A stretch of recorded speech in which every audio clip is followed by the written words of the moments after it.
My wife is leaving me for another man. I've never been happier.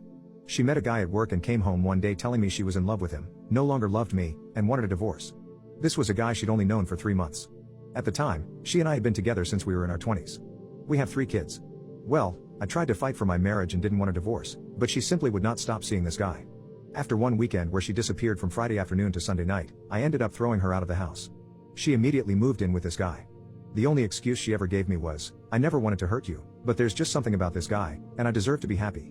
I actually had to sit there one Saturday night while she got ready for a date with this guy and laughed on the phone with her friend about how awkward our living situation was. I lived in hell for over a year because of her. That was it.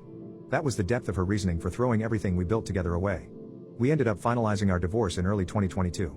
Although I had very hard feelings toward her, I faked it enough to get pretty favorable divorce terms from her.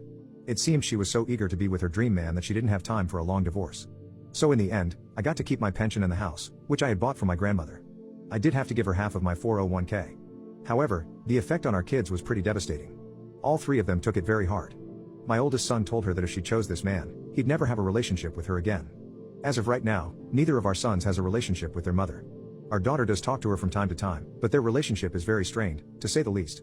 My daughter is a very kind person and she tries, but she usually ends her conversations with her mother even more upset than when they started. About 4 months after the divorce,